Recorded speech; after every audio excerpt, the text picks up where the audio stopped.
Compartimos ahora con ustedes pues, los webinars que se impartirán el día de hoy. Tenemos para el día de hoy 2 conferencias programadas. La primera, ahorita con la doctora Kersel García, el manejo de las emociones de los estudiantes frente al cambio, y posteriormente a las 5 de la tarde, en horario de la Ciudad de México, la enseñanza de la estadística de COVID con herramientas online gratuitas. Para nuestra primera conferencia tenemos a la doctora Kersel García. La doctora Kersel cuenta con estudios de licenciatura en psicología por la Universidad Metropolitana, cuenta con una maestría en educación por la Universidad Autónoma Benito Juárez y un doctorado en evaluación educativa por la Universidad de Anáhuac. Ha sido docente y coordinadora de bachillerato y universitario desde hace 10 años. Es consultora de bachillerato en el área de investigación y gestión académica de la Oficina Central de la Red de Colegios Center Altius. Bienvenida, doctora Kersel. Por favor, tiene usted para su presentación. A todos los participantes pedimos que si tienen preguntas las registren en el chat y al final de la participación de la doctora Kersel serán resueltas. Adelante, doctora. Bienvenida. Muchísimas gracias. Muchísimas gracias, Claudia. También al Tecnológico de Monterrey es un orgullo esta participación el día de hoy. Y sobre todo, pues, la importancia que tiene el que el día de hoy tengamos esta oportunidad de reflexión, de trabajo en un tema muy importante que es el manejo de las emociones de nuestros estudiantes frente al cambio. Y como muy bien veíamos en la introducción a este panel que me pareció sumamente pertinente y muy retador, me encantaba esa palabra de estar compartiendo estos retos que tenemos como docentes. Y uno de ellos, pues precisamente, es el acompañamiento emocional de nuestros estudiantes. A partir de ello, profesores, es que el día de hoy vamos a tener la oportunidad de trabajar algunos temas y perseguir algunos objetivos que me parecen sumamente importantes. En primer lugar, está el reflexionar esta tarde sobre la importancia del estado emocional de nuestros estudiantes. ¿Para qué? Para lograr precisamente, en primer lugar, nuestro objetivo, que es esta formación de aprendizaje auténtico y verdaderamente significativo, que les empoderará como personas, como ciudadanos a lo largo de su vida. Nunca como hoy hemos tenido estos retos que nos implica un cambio a nivel global y debemos estar seguros que nuestros estudiantes están preparados para estas continuas adaptaciones y esto implica, como lo vamos a ver en esta tarde, una adaptación emocional, un conocimiento y un dominio para poder favorecernos a partir de estas emociones. También tenemos el objetivo de reconocer elementos fundamentales que como docentes nos pueden abonar al diseño y selección de estrategias que puedan acompañar y atender emocionalmente a nuestros estudiantes. ¿Para qué? Con el fin de favorecer tanto su estado anímico como los procesos cognitivos que conllevan este aprendizaje significativo. Y bueno, en primer lugar, profesores, recordemos que educamos mucho más que cerebros, formamos personas. Y ese es el impacto que tiene el día de hoy nuestra labor docente en la realidad social. Estamos reconstruyendo múltiples funciones, entre ellas la del docente. Se ha dicho en múltiples estudios, en múltiples artículos últimamente, que no hay que buscar solamente esta función de facilitador, orientador, sino replantear inclusive filosóficamente nuestra función. ¿Cuáles son estos elementos que a nivel social estamos determinados como profesores a corresponder en esta formación de personas y ver más allá, pero por supuesto entendiendo el cerebro? A partir de ello, profesores, es muy importante que consideremos, me encantaría rescatar esta oportunidad que nos da el día de hoy el Tecnológico de Monterrey, también Cengage, y nos ha planteado Claudia, para que puedan participar en el chat activamente y nos puedan compartir qué ven en estas imágenes. ¿Quién ve a la joven en la imagen superior? ¿Quién ve a la vieja? En este segundo burbuja, ¿quién ve el rostro de la mujer? ¿Y quién ve al saxofonista? ¿Quién ve a la liebre y quién ve al pato? Estos ejercicios de ver a la mujer joven, a la mujer anciana, al músico, simplemente son ejercicios de la escuela gestáltica en donde lo que realmente estamos resumiendo es la importancia que tiene la percepción. y cómo nuestro cerebro va a dar significado a las imágenes que va a ver y por ende a la realidad y las imágenes con las que convivimos. Y a partir de esta percepción es que tenemos la experiencia de opinión, de acercamiento o bien rechazo, y esto va a determinar nuestra acción. ¿Qué percepción tenemos de lo ocurrido, de esta contingencia, de la pandemia, del propio regreso? ¿Cuál es la percepción que tú como profesor tienes? ¿Y cuál crees que es aquella que está compartiendo tus alumnos o que trabajan de manera individual? Recordemos también las cuestiones que hay que con importancia trabajar, que son estas brechas generacionales. Hoy por hoy ya se habla de los pandemias, que también van a tener que resignificar muchas situaciones. Y a partir de ahí, estas situaciones son precisamente las de cambio. ¿Y qué es el cambio? Es la respuesta que cada uno da ante la crisis. La crisis no se puede evitar. Es un momento de crecimiento y es inherente a la vida humana. Es parte del poder crecer y desarrollarnos, conocer nuestro potencial y entregarnos, darnos, dice Víctor Frankl, al mundo. Saber cuáles son mis talentos, cómo desarrollarlos y responder a estas crisis que nos plantea la vida.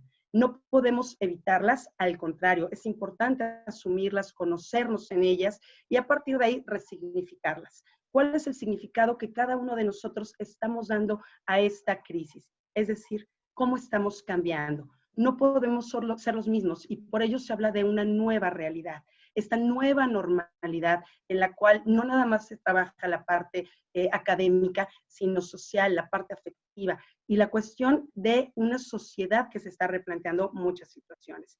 A partir de esta respuesta que cada uno da, es que escribimos y narramos nuestra historia y más importante, la editamos. Es por ello que cada uno de nosotros tendrá una narración distinta a los días que han ocurrido en esta contingencia. Cada uno podrá dar una versión diferente, porque son nuestras experiencias, nuestros recursos humanos, todas las partes ambientales, estos factores que influyen en cómo damos esta respuesta y qué respuesta es la que damos a la crisis. Quisiera pedirles también que pudieran participar en el chat, respondiendo a partir de esta imagen, ¿qué es lo que ven? Y recordemos, profesores, que el ver implica meramente con el sentido de la vista. ¿Cómo describes esta imagen? ¿Qué observas, profesor? Y en este sentido, el observar tiene que ver con la mente. ¿Cuáles son estas significaciones, estos significantes que se dan a esta imagen? Y lo que en algún momento pudo parecer algo paradisíaco, esta oportunidad de estar en la playa con un espacio grande, quizá hoy por hoy tenga que ser una realidad que no se va a poder negociar. Y eso implica también precisamente la oportunidad de resignificar.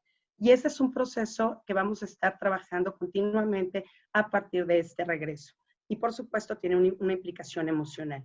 Implica el ver las cosas con otros ojos, el poner afectos de otra manera y tener estos vínculos diferentes, pero por supuesto seguirlos manteniendo. A partir de esto, es que quisiera preguntarles, ¿cómo les hace sentir las siguientes imágenes? De pronto hemos visto esta distancia que en la cuestión verbal y en la parte de contingencia, mientras el semáforo está en rojo, es muy fácil de pronto conceptualizar el tener 2 metros de distancia entre las personas.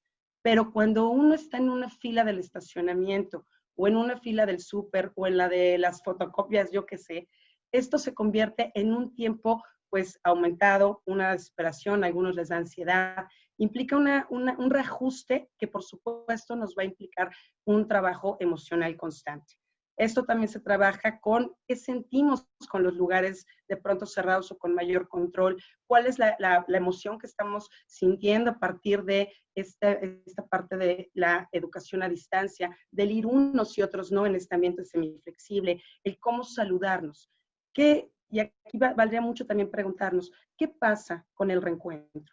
¿Cuánto tiempo hace que no saludamos al otro con el que no vivimos, con el que no convivimos de manera más cercana, con un contacto realmente físico? Todo esto a partir de esta nueva normalidad va a tener que ser replanteado y por supuesto reconocer que hay cosas irreemplazables.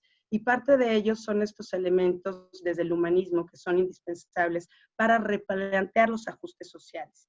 ¿Qué podemos inculcar a partir de los valores, del respeto, de la cuestión ética y cómo reaprender ajustarnos como sujetos en este reencontrarnos. Y por supuesto tiene que ver con que estos valores implican mis creencias, mis vivencias, aquello a lo que yo realmente en esta pirámide le estoy dando una jerarquización prioritaria.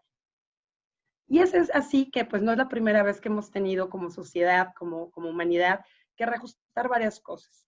Y ahorita es importante, a partir de trabajar la crisis, resignificar el amor, la amistad, todos estos contactos que se daban en la escuela y que de pronto pues van a tener que ser replanteados y con una muy buena importancia, sobre todo a nivel universitario, que es el poder ajustar estas prácticas al mundo real. Porque estas condiciones, bueno, como lo veíamos, no son la primera vez que ocurren, pero definitivamente a muchas generaciones, pues sí está causando una cuestión importante de adaptación, de volver a resignificar. Y esto implica lo emocional, por supuesto, atendiendo lo cognitivo. Pregunta, profesores, ¿hoy piensan lo mismo el año pasado sobre las vacaciones?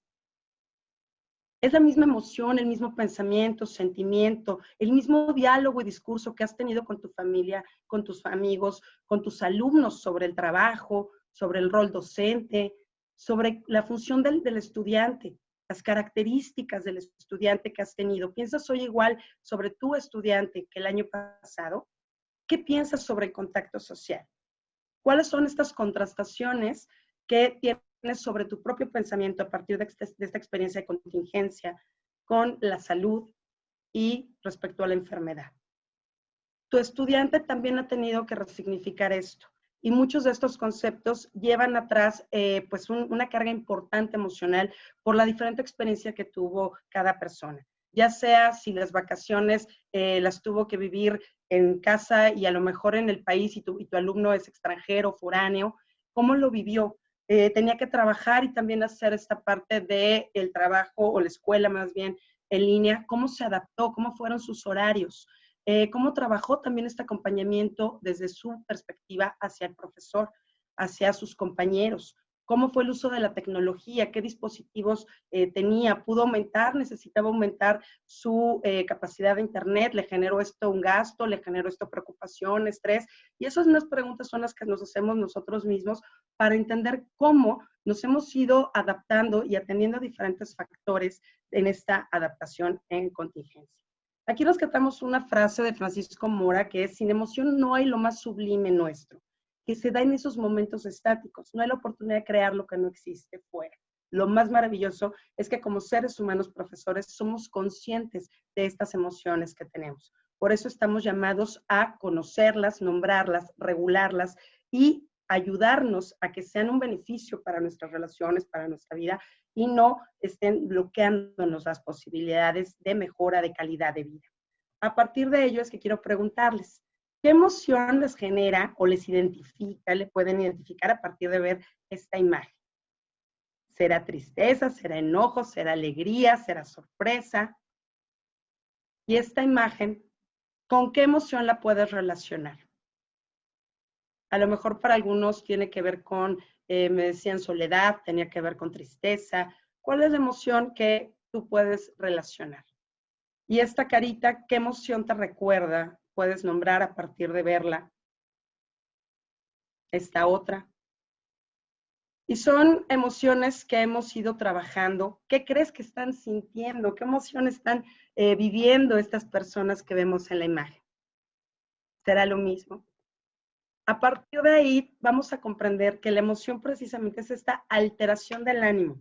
Se va a cambiar, no es lo mismo. La emoción es precisamente esa posibilidad de sentirnos diferentes, intensa y pasajeramente.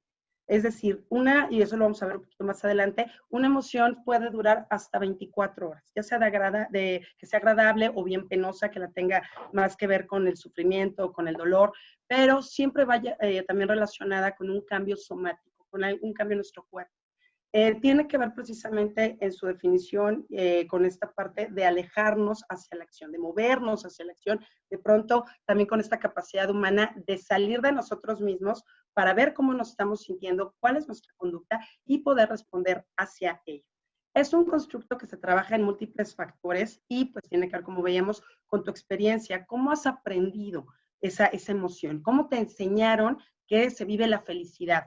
De pronto, cuando somos niños y estamos muy eufóricos o muy contentos, también la parte educativa y muchas veces en la cuestión familiar nos va poniendo etiquetas o nos va limitando en el manejo de emociones.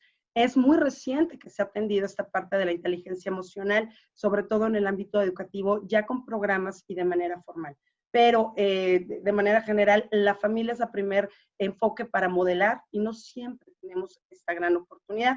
Y esa es precisamente la gran ventaja que puede tener la escuela en este sentido. Vamos a ir viendo que tenemos diferentes tipos de emociones. Como veíamos, están las emociones primarias que tienen que ver con la ira, con la alegría, con el disgusto o asco, con la sorpresa, con el miedo, con la tristeza. Son estas 6 emociones básicas que son universales, compartimos todos, ahorita las vamos a ver un poquito más adelante, y que tienen que ver precisamente con el poder sobrevivir. Y pues nos va precisamente cuando algo nos va a hacer daño, nos causa asco, nos mantienen dentro de este parámetro de seguridad. Y tenemos otro tipo de emociones que son las secundarias. Aquí entra mucho el trabajo que hacemos con la colaboración y la cooperación desde las metodologías activas, los proyectos, los análisis de caso. ¿Cómo podemos favorecer que se produzcan estas emociones secundarias que tiene que ver aquí con algo negativo, que puede ser la culpa, el celos, la vergüenza, pero también con el reconocimiento, con el sentirme observado, visto en el buen sentido, de reconocido por el otro, y siempre se necesita esta colaboración. Si en mi clase no doy estas oportunidades, voy dejando de lado la oportunidad también de desarrollar las emociones secundarias entre los estudiantes y a partir de esta colaboración y cooperación. Le llamamos también sentimientos y tiene que ver también con lo cultural, con la educación que vamos teniendo, con lo que está permitido, con lo que no, con lo que se favorece, etc. Tenemos también otro tipo de emociones que son las mixtas. Estas son más complejas, podremos estar vamos a decir que se encuentran interrelacionando entre las primarias y las secundarias. Y tiene que ver con inclusive un juicio interno, una introyección sobre lo que estoy viviendo, cómo es, qué me genera optimismo, cómo es mi visión de la vida, si tengo remordimiento, mucho con este sentido superyoico del juicio, la frustración, etc. Esto nos lleva a trabajar también otro tipo de emociones que son las de fondo. Esto tiene que ver cuando no pasa nada, cuando no hay un estímulo afuera que sea sumamente impactante para que me lleve a una emoción primaria, secundaria o mixta que tenga un impacto. Esto tiene que ver con si estoy animado o desanimado. Y mucho de esto tiene que ver con lo que veíamos de la durabilidad de una emoción. No puede durar más 24 horas. Esa es esta ventaja de poder, lo vamos a ver, trabajar a partir del autoconocimiento. Quisiera preguntarles también, ¿qué estímulo activa ciertas emociones? Cuando vemos este perrito y se hace el ejercicio, hay mucha gente que puede decir, me da mucha ternura, me gusta, me parece atractivo, es bonito, no sé, y hay gente que responde completamente distinto. Puede sentir miedo, puede relacionarlo con amenaza, con peligro, con seguridad. Esto tiene que ver mucho con la experiencia que tenemos, con la parte cognitiva. El estímulo genera un pensamiento que lleva a la emoción y esto a la conducta. Si esto lo entendemos también en nuestra clase, ¿cómo podemos emocionalmente atender al estudiante? ¿Con qué estímulos? Y aquí es donde tiene que ver, ¿con qué pregunta detonadora? ¿Cuál va a ser el estímulo de curiosidad? ¿Qué video? ¿Qué material? ¿Qué lectura? Va a implicar a tu estudiante este boom emocional que tiene que ver precisamente con el generar pensamiento que se cierre y se selle con una emoción para generar una conducta en tu estudiante. ¿Cómo va a vivenciar estos estímulos? Y a partir de aquí, profesores, vamos a hacer una actividad que tiene que ver con la plataforma de Menti. Entonces nos vamos a ir a menti.com y el código, ahorita nos apoya Claudia a recordarlo, para generar esta pregunta. Gracias. Si puedes dejar de compartir, por favor, doctora.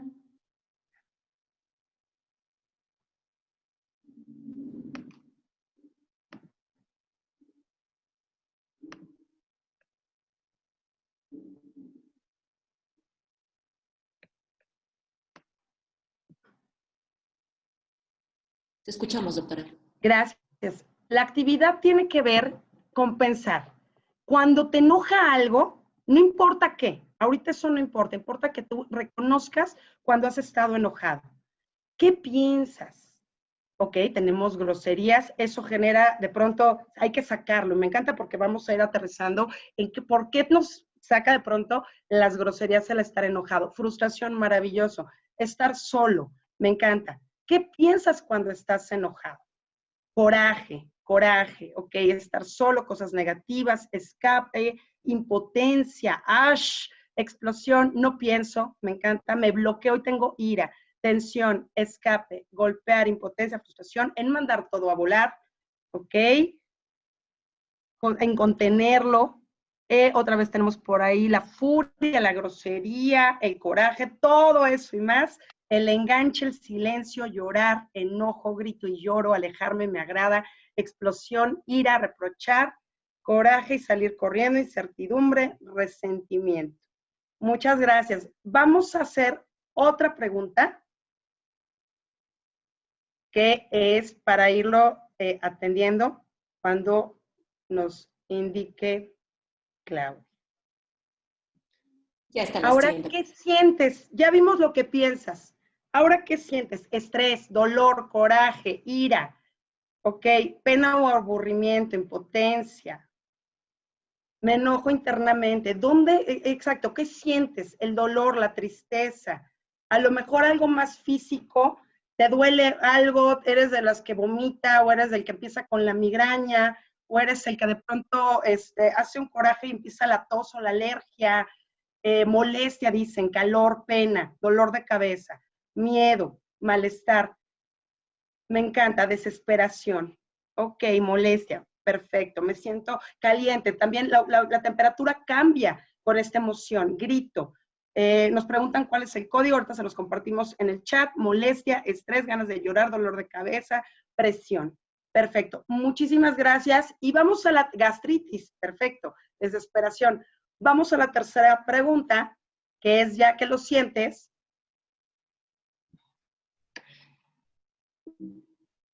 ¿En dónde lo sientes?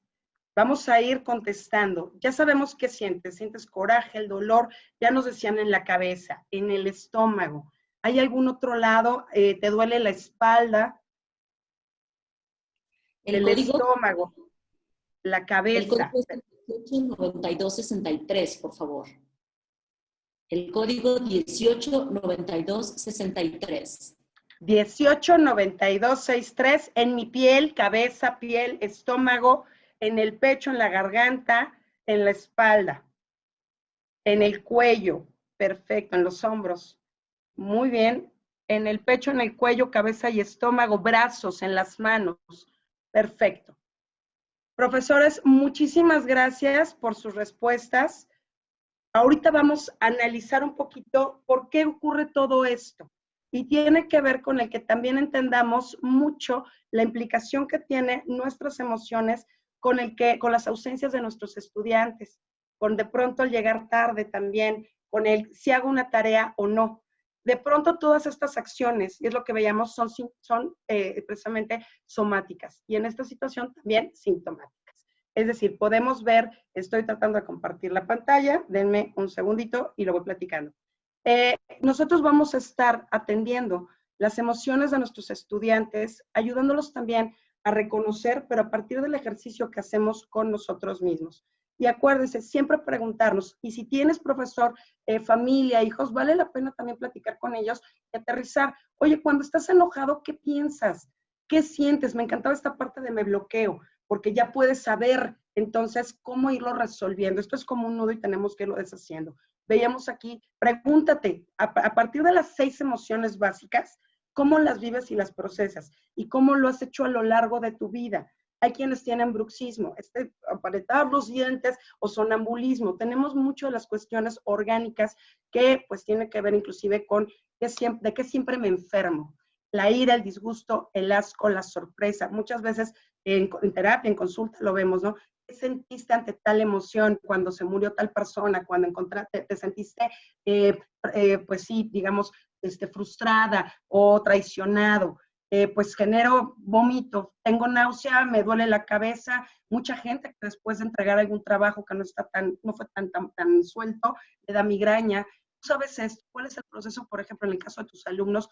¿Cómo van a vivir estos procesos de evaluación a distancia? ¿Cómo vamos a cuidar que estas emociones básicas se controlen? Muchos de nuestros estudiantes traen esta historia con las evaluaciones de exámenes, me enfermo, vomito, no la pasó bien. ¿Cómo podemos hacer para cambiar este paradigma y apoyarlos precisamente? Muchas de estas herramientas las vamos a encontrar en la neuroeducación. Recordemos que son estos elementos que nos van a brindar hacia lo importante. La reina es la educación. ¿Cómo esta parte de neurociencias nos va a aportar? En primer lugar, entender que como cerebro es un cerebro social que se ha desarrollado y para desarrollarse, para dar su mayor potencial, requerimos del otro. Por eso es indispensable que en cualquier ambiente, pero sobre todo en estos ambientes mixtos, semiflexibles, en donde estamos viviendo lo blended, tengas muy diseñadas estas colaboraciones donde puedan vivir la coevaluación, también la retroalimentación entre pares, pero sobre todo la cooperación y la colaboración.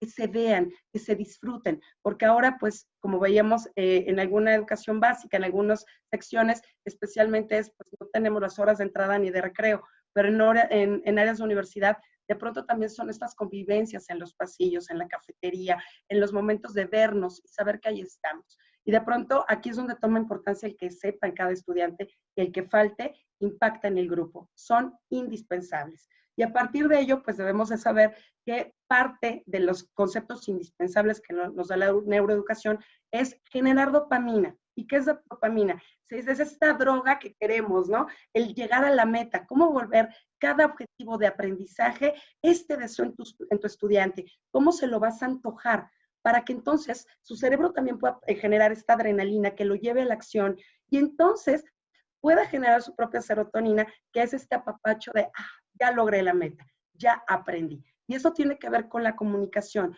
con el que haya un ambiente de aprendizaje en donde se sienta a gusto, reconocido, que también sepa que vale la pena y va a ser escuchado. Por eso es la importancia de diferenciar ustedes que tienen la oportunidad de un diseño instruccional amplio, darle a través de estas herramientas que hoy van a ver durante el panel y han estado trabajando, esta oportunidad a su estudiante de quedarse y que la amígdala cerebral no tenga que decidir por los impactos emocionales que implica entro a clase y nunca me nombran. Puedo apagar la cámara y estar viendo la tele y no hay problema porque no me están observando. Y no es observar, insisto, con el sentido literal, sino el cómo está diseñado todo para que mi presencia se note, se reconozca. A partir de ahí es que nosotros tenemos oportunidad de manejar las emociones de dos maneras. O pueden ser positivas o negativas. ¿Qué va a pasar con lo positivo? Pues que simplemente el pensamiento va a beneficiar a la acción.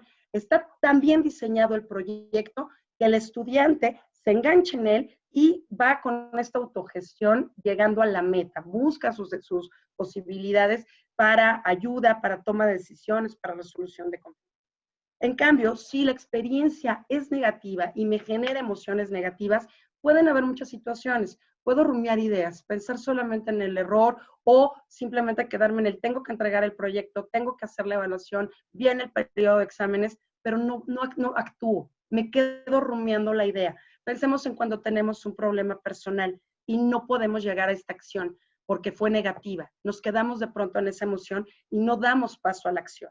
¿Cómo hacer? Pues precisamente que esté presente la información cuando la emoción es negativa, se vuelve más analítico y no podemos ver la solución, nos quedamos en el detalle, pero es que me dijo, pero es que pasó, pero es que la vez anterior, y de repente vamos buscando inclusive a quién contárselo, a alguien nuevo, para seguir rumiando la idea.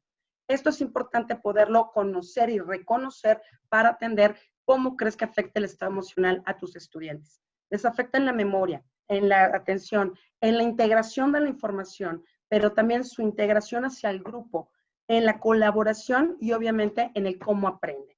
Todo esto, pues no van a poder llegar a la metacognición porque a lo mejor se quedaron estancados en la preocupación. Y entonces esto tenemos que estarlo viendo, observando para entender en qué estado se encuentra nuestro estudiante, porque a nivel global estamos preparando, formando profesionales que tienen que salir de su zona de confort. Y esto implica que atiendan esta necesidad de adaptación constante. Mucho nos quejábamos y por eso rescataba lo de la brecha generacional, porque de pronto salió esta pues cuestión de catalogar, etiquetar a los millennials, empezar a hablar de la generación Z, cuestiones que hay diversos autores y tantos como diferentes teorías y divisiones. La realidad es que hoy hablamos, digo, dentro de esta posibilidad de conceptos de los pandemias. Hoy por hoy, pues tienen estos retos. Y la verdad es que hoy mismo nosotros hemos trabajado en esta adaptación, que si bien se estuvo discutiendo mucho que si la tecnología o no en la educación, la facilidad de adaptarnos o no, la realidad nos alcanzó y es lo mismo con nuestros estudiantes. Requieren, si ven, todas estas objetivos de la agenda, pero tienen que ver también con estos retos del siglo XXI, una gran carga emocional. Estamos ciudadanos críticos, además de analíticos, dar el siguiente paso. Gente que pueda evaluar la información, hacer propuestas, colaborar en diferentes formatos, ambientes, y obviamente esto implica una gran inteligencia emocional para desarrollar las competencias socioemocionales que tienen que ver con esta autoconciencia, con la capacidad de autorregularnos, de automotivarnos. No puede estar el profesor, porque pues lo hemos visto mucho en los videos de Bill Gates de pronto, en donde invita precisamente al estudiante a empoderarse y a asumir el ser estratega de su propia vida, a partir de desarrollar la empatía, la asertividad, la colaboración, la cooperación y el dar propuestas como solución de conflictos. ¿Qué beneficios tenemos como profesores de estudiantes universitarios hacia desarrollar estas competencias? Que mejora los aprendizajes. Esto ayuda a que el estudiante a partir del contexto le encuentre sentido, por lo tanto disminuyan las conductas disruptivas que tienen que ver con el ausentismo, con la falta de compromiso, entrega. Obviamente mejora el bienestar individual y grupal, el ambiente socioemocional y la calidad de las escuelas. A partir de ello es que la propuesta es de pronto detenernos y utilizar más a Maslow y a Bloom. Dar prioridad al bienestar de nuestros estudiantes. ¿Qué le preocupa? Ahorita lo vamos a ir viendo. ¿Cómo vivieron el temblor de hace poco? Aquí en la Ciudad de México en este caso, o cuáles son las condiciones geográficas que pueden preocuparle a tu estudiante. Se encuentra con su familia, es foráneo, cómo es la situación económica, perdieron el trabajo, se mantuvieron, ¿cómo es esta situación? Porque a partir de ahí vamos a poder entender que hasta arriba vamos a entender la autorrealización, que es donde se hace este vínculo con la taxonomía de Bloom, de Marzano, con el para qué aprender. Hacer todo este vínculo entre ambas taxonomías y darle el sentido contextual es nuestra labor y nuestra gran oportunidad. Nosotros no conocemos el ambiente familiar de nuestro estudiante y es importante preguntarnos como profesores cómo vamos a reconocer esta situación. Vamos a trabajar un censo, una encuesta, cuál es la forma de saber cómo le están pasando a los estudiantes foráneos, a lo mejor trabajar también aquí subgrupos, cuál es la situación tecnológica de manera general de nuestro estudiantado, cuáles son sus necesidades y posibilidades de movilidad, decía, si son extranjeros, si son foráneos, tienen que ir con su familia, están aquí solos, si se enferman, hay quien los pueda auxiliar, conocen los seguros con los que cuentan como estudiantes o no sé, todas estas facilidades o apoyos institucionales que cada quien en su institución como profesor es indispensable que conozca para comunicar a los estudiantes oportunamente. Tener datos sobre casos importantes de seguimiento oportuno. Aquí es interdisciplinar, que ustedes conozcan muy bien cuáles son los respaldos de departamentos, de organización que tienen en las instituciones como apoyo psicopedagógico, médico, toda esta situación, por ejemplo, ¿qué estudiante tuvo pérdidas, está en un proceso de duelo? ¿Cuáles son los impactos emocionales, psíquicos? Inclusive si tienen algún tratamiento médico, psiquiátrico durante la contingencia o previo, ¿cómo se le puede dar seguimiento? E insisto, trabajar con redes, sobre todo para la canalización y entender que como docentes tenemos una zona muy importante de poder y de influencia que se mantiene siempre y cuando empoderemos las redes de apoyo. Es decir, pensar en el estudiante en formación integral, trabajar a partir de esto su personalización a nuestro diseño instruccional para entonces poder ocupar realmente con provecho los servicios de estas redes de apoyo, el servicio psicopedagógico, las asesorías temáticas, las mentorías con otros estudiantes más avanzados y cuestiones más detalladas que dependerán de los protocolos y recursos que tenga cada institución. Reconocer esto nos va a permitir atender los siguientes peligros. Principalmente, y en educación universitaria, lo que nos preocupa mucho es la deserción escolar, el índice de reprobación, la depresión, los trastornos de sueño que, como veíamos, afectan a la atención, a la memoria, los trastornos alimentarios, alteraciones en el comportamiento social, los episodios de ansiedad y acentuación en aquellos episodios psiquiátricos o psicológicos que han sido previamente diagnosticados. A partir de esto, lo importante es entender nuestra posibilidad de sobrevivir. Es como seres humanos siempre lo buscamos, queremos sobrevivir, es innato, lo necesitamos. Por ello, lo primero es saber que ante todo la emoción me va a proteger a sobrevivir y por eso me va a decir, ¿aceptas o rechazas el estímulo? ¿Va a aceptar o a rechazar el cambio nuestro estudiante de la escuela, de lo que significa esta nueva normalidad? ¿Qué va a evitar? Y esto tiene que ver con qué emoción está sintiendo ante este estímulo. ¿Qué le implican las clases en línea, el regresar a una parte, esta cuestión semiflexible? ¿Le agrada o la rechaza? Eso tiene que ver con conceptos, con experiencias. Puede rechazar ciertas materias, ciertos horarios. Y lo que implica aquí es cómo ayudarlo a reconocer las emociones primarias y trabajarlas. Porque solo entonces vamos a poder detonar esta huella personal, esta parte que es de imprenta en las emociones prosociales. ¿Cómo va a tomar la decisión de continuar estudios de tal o tal forma, organizar horarios, seguir trabajando? Va a tener que tomar decisiones, si veíamos desde Maslow, vitales. ¿Cuáles van a trabajarse para que siempre priorice también su educación a lo largo de la vida, su formación? Esto va a tener que ver con la planificación, con la puesta de metas, con el procesar y aplazar las recompensas para darle sentido a todo lo que ha venido haciendo. Profesor, si el estímulo fuera tu clase, ¿qué crees que el estudiante va a considerar como motivante, como estresante? ¿Qué como fortalecedor de colaboración o de cooperación? ¿Qué como algo alegre, que le genera alegría, que le da tanto gusto? ¿Qué como generador de curiosidad?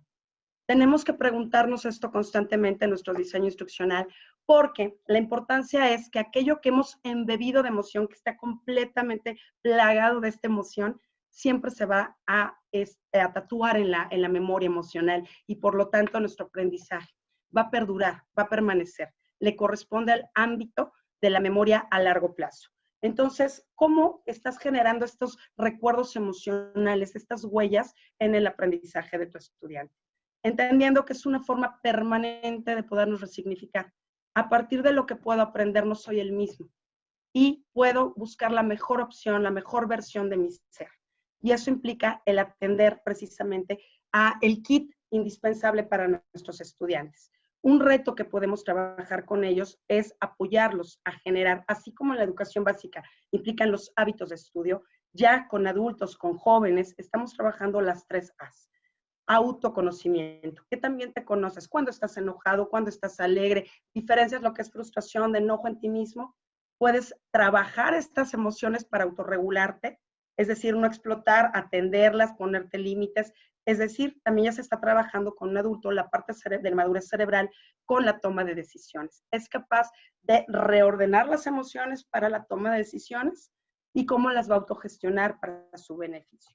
Con esto, vamos a ver qué hacer cuando estas emociones, y esto nos va a ayudar al autoconocimiento. Primero, cuando estoy sintiendo una emoción grande, sobre todo cuando no es placentera, primero es importante identificar cuál es esta emoción y dónde la sientes, en la qué parte del cuerpo. Me encantaba, está subiendo tu temperatura, hay gente que dice, ya está enojado, se puso rojo.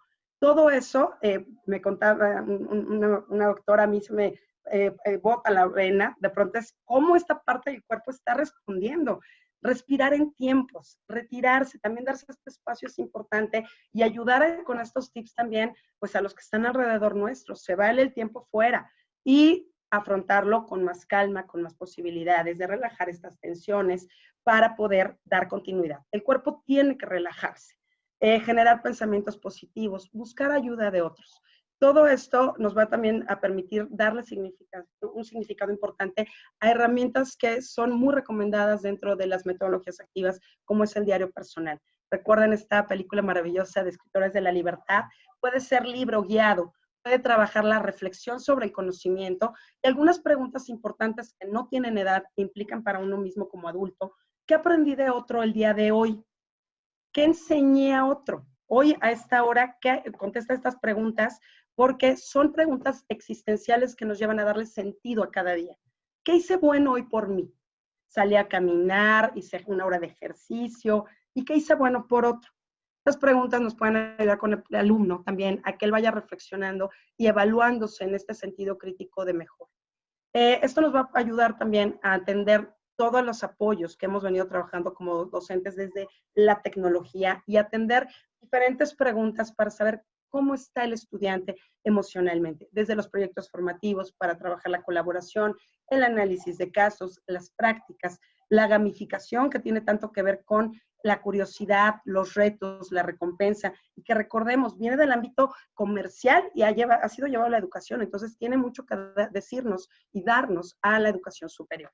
Las prácticas, el refuerzo con redes externas, que puede ser buscar pues precisamente webinars con nuestros estudiantes y expertos fuera del país, inclusive sabemos la cantidad de conexiones maravillosas. Y darle a partir de esto todo un sentido, no nada más a la tecnología desde la información, desde el aprendizaje, sino desde el empoderamiento ciudadano. Es indispensable también que en nuestra aula, en nuestra clase, podamos dar un espacio a la expresión emocional. Esto a veces, insisto, no se da en la casa, no se da en el ámbito social y nos permite trabajar una madurez emocional porque inclusive en los artículos, los estudios, se habla que tenemos muy corto el vocabulario emocional. Esto es importante que como adultos también lo trabajemos porque implica no nada más un desarrollo en tu clase, sino con la relación sentimental, con los amigos, con la vida general de tu estudiante. ¿Qué le preocupa? Le preocupa ahorita que tiemble, le preocupa enfermarse, le preocupa que alguien de su familia se enferme y tener que faltar a clases. ¿Cuál es la preocupación? Y a partir de ahí, ¿cómo podemos trabajar, motivarlo y engancharlo con el proyecto? Entendiendo, regresamos a la primera parte, que la crisis no se va a poder, digamos, condicionar o negociar. Lo que sí puedo atender es cómo respondo a esa crisis. Y preguntarle al chico, ¿con qué recursos cuentas y cómo los puedes operar? Esta es la gran maravilla de tu función, que si tú sabes motivar, seguro le vas a saber enseñar. Y a partir de ahí vamos a generar en nuestras aulas lugares dopaministas, donde realmente este gusto por el aprendizaje, por el aprender, nos lleve a vivir la unicidad de la persona. El estudiante genera emociones positivas a partir del autoconocimiento cuando reconocen su nombre en la historia. Y aquí, profesor, la pregunta es, ¿crees que tu estudiante puede con los retos que le pones? ¿Sabes si tu estudiante sabe que tú crees que puede? ¿Y cómo lo sabe? ¿Cómo se lo haces saber? ¿Por escrito, en audio? ¿Qué opciones tiene tu estudiante para reconocer cómo lo estás valorando? Esto tiene que ver con la retroalimentación que realices, oportuna, detallada, más comentarios que notas, darle peso a lo cualitativo para resignificar lo cuantitativo y poder precisamente reconocer en él a partir de la autoevaluación y la coevaluación y en esta retroalimentación en un ciclo importante de la oportunidad de resignificar el error y también rediseñar, es donde se le da el sentido al prototipo, que tiene que ver con el ciclo del diseño tan ligado a nuestra parte emocional por la curiosidad. Esto tiene que ver con trabajar los ambientes seguros, ambientes que nos permitan un verdadero aprendizaje. Es importante que como profesores demos una revisión a lo que hay escrito sobre en etiqueta. Tiene que ver con estos manuales, códigos de ética, cuáles son las situaciones que voy a trabajar en clase. ¿Es válido el tener el video todo el tiempo? ¿En qué momento? ¿Cuáles son las condiciones para la participación? Y es importante que todos estemos empapados de estos códigos de comportamiento, el reglamento del aula, a nivel presencial, blended o virtual completamente. El manejo de las metodologías activas que activan precisamente, operan esta etiqueta a partir de la colaboración y la cooperación para apoyarnos y buscar y estar generando redes de apoyo para precisamente integrarnos como comunidad en estos retos globales que estamos modelando en nuestros estudiantes. Y trabajar mucho con instrumentos para el uso del docente y también para la colaboración y la coevaluación. Esto nos va a llevar también, profesores, a estar pensando en un ambiente en donde se trabaja este cuerpo sano. Recordemos estos puntos que Jensen nos aterriza como indispensables para lograr el aprendizaje. Busquen, pregúntenle a sus estudiantes cómo se están activando físicamente. A lo mejor dejarles inclusive un poquito antes que haya esta activación o al término de la clase. Que alguno de ellos sea el que lo proponga, estar cambiando este rol, que el aprendizaje sea novedoso, que cause esta curiosidad, esta explosión de querer saber, de que me dejes enganchado y con la curiosidad, inclusive para buscar por mí mismo. la complejidad, que sea creciente y coherente. Es la posibilidad que tienes tú del manejo taxonómico, que no me lleva directo a la frustración, sino emocionalmente me permite avanzar, regularme, decir, no lo pude esto, necesito más práctica. Y no el, ay, ya, me voy a negar hasta el momento del examen y viene otro estrés, otra preocupación. Los niveles precisamente de estrés manejable, que es esto que hablábamos, que hay un apoyo social, que estén bien nutridos, estar reconociendo esto. Hablábamos de pronto una pregunta al inicio de la clase, oigan, ¿qué desayunaron? No, pues no he desayunado y son las 12 del día, nos dice bastante. También que tengan tiempo suficiente para trabajar, que tengan para colaborar, para expresarse. Trabajar estos biodescansos en tus diseños didácticos, sobre todo si tus secuencias son largas, si son módulos pegados. También que se trabaje esta respiración inicial, como estas técnicas que veíamos de autorregulación y autoconocimiento, y buscar estas activaciones físicas que se vuelven muy entretenidas y no tienen que robarte tiempo de tu clase, solamente motivar al estudiante para que en autogestión las pueda llevar a cabo. Profesor, quisiera pedirte que en este marco pusieras tu foto y te dieras un gran aplauso por todo lo que has hecho, por tu gran esfuerzo, por tu gran talento, por ser quien eres, por hacer lo que has hecho y sobre todo por el compromiso tan grande que comentaba Claudia muy atinadamente. Estás inclusive reforzando el día de hoy con esta maravillosa conexión y esta oportunidad que tenemos de crecer juntos. Pon ahí tu foto, recuerda que el principal recurso, el principal talento que tienes para que tu clase sea la más maravillosa, eres tú. Y en primer lugar, ubiquémonos. ¿Dónde estás? ¿Qué recursos tienes en tu institución, en tu red de apoyo, para que tú estés en primer lugar bien? Autocuídate, cuídate mucho, revísate constantemente, diagnostícate cómo te estás sintiendo antes de entrar a clase, después de salir de clase, conoce quién puede ayudarte, cómo pueden ayudarte, qué es lo que necesitas y cómo pretendes ponerte en acción. Porque estas líneas, si tú las sigues, por seguro vas a poder imprimirlas en la vida de tu estudiante. Bueno, pues ya estamos llegando al final de nuestra presentación. Recordemos que no se puede pensar la razón sin considerar la emoción. Y como nos decía Rousseau, es de creer que las pasiones dictaron los primeros gestos y que arrancaron las primeras voces. No, se comenzó por razonar, sino por sentir. Y a partir de ellos, profesores, pues agradecerles que el día de hoy, esta tarde, mis emociones son totalmente placenteras, de mucho agradecimiento y de mucha alegría por la oportunidad que tuvimos pues de conversar. Les dejo aquí los datos de contacto, les agradezco muchísimo esta oportunidad de crecimiento, de reflexión que planteábamos como objetivos iniciales y sobre todo, pues la oportunidad de leerlos y aprender y crecer de ustedes. Muchísimas gracias.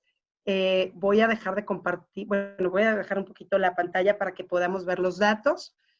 Voy a compartir también en el Twitter la presentación por si gustan entrar. Va a estar ahí también pegado el Bitly por si quieren revisar el material que estamos trabajando esta tarde. Muchísimas gracias.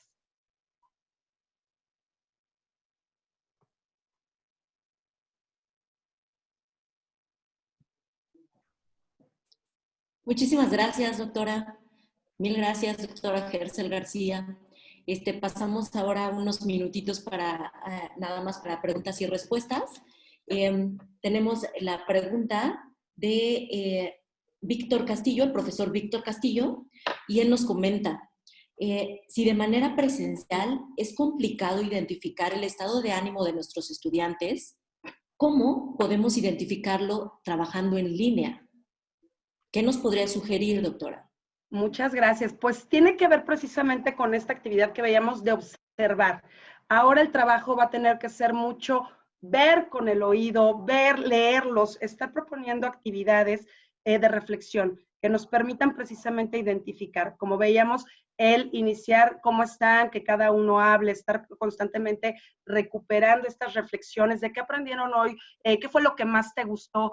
El que una persona después de una clase te pueda identificar, dime 3 cosas que aprendiste hoy, nos está hablando de la atención, nos está hablando también de la motivación. El poder saber y estar compartiendo materiales de acuerdo con la división y el conocimiento que tengamos de nuestros estudiantes respecto al grupo extremo, es decir, aquellos que tienen un nivel más autónomo y requieren un material diferente a aquellos que están en un nivel inicial, también va a ser motivante.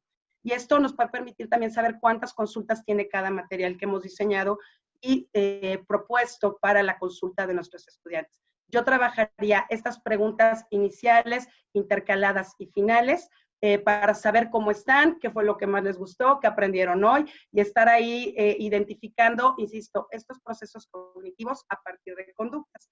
Un segundo punto sería poder trabajar estos instrumentos que hablábamos, escalas, cuestionarios, a disposición de ellos, no necesariamente los tienen que compartir con nosotros, pero sí pueden identificar, de acuerdo con el resultado obtenido, si requieren o no algún acercamiento con las instituciones o los departamentos institucionales con que contamos.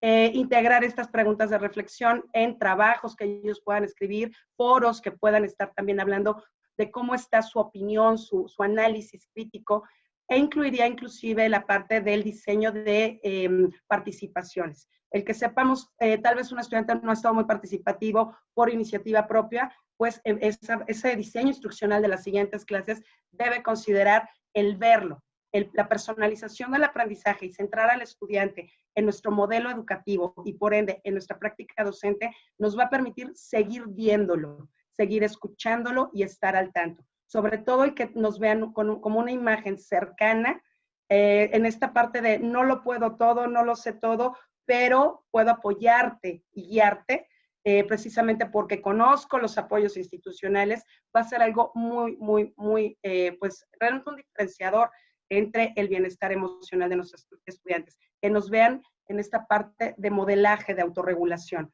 no anulando el problema, sino atendiéndolo. Gracias. Muchas gracias, doctora. Tenemos tiempo para una preguntilla más, nada más breve.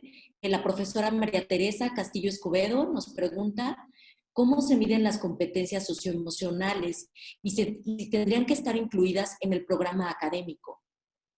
Sí, en esta parte recordemos que precisamente por eso rescatamos el modelo por competencia, porque implica esta parte integral de la persona y pues tenemos que ver, de acuerdo, hay muchos instrumentos y ahí variará también la escala. Encontramos escalas Likert que tienen que ver con la colaboración. Algo indispensable, y me encanta esta pregunta, es sobre todo con jóvenes y adultos, integrar el contrato individual en el trabajo colaborativo, por ende en las competencias socioemocionales. Es decir, implica que cada vez que tengamos clase, el estudiante, por eso son estas preguntas, ¿cuánto diste de ti? ¿Estuviste atento? ¿Pusiste todo de ti, aunque te falló en internet, aunque no estuvo algo? Es importante que en el ambiente virtual el estudiante esté constantemente reevaluando su autogestión y su autorregulación. De todo, no nada más emocional, pero veíamos, implica la parte cognitiva. Ahora sí que si trabajamos flipping de clase invertida, debe traer su parte porque si no, le pega al grupo y eso emocionalmente pues no beneficia. En esta cuestión, insisto, hay muchas escalas, tenemos que desmembrar realmente, desmenuzar cuál es la habilidad, la skill que queremos atender desde la parte socioemocional y reforzarla. Sobre todo, es muy importante si vemos que hay un área de oportunidad, pues estar trabajando primero esa parte socioemocional, es decir, si es más la comunicación, no estar cambiando constantemente hasta reforzar lo que hemos encontrado como área de oportunidad en el grupo. Perfecto. Pues muchísimas gracias, doctora Gersel, mil gracias. Agradecemos enormemente tu participación, nos has enriquecido con tu visión. Realmente sí, esta parte de las emociones pues está reportado en múltiples estudios, ¿no? Que nos afecta a todos la parte emocional. Finalmente somos entes sociales, ¿no? Muchísimas gracias de todo corazón. Te mandan muchas felicitaciones nuestros participantes. Gracias por habernos enriquecido.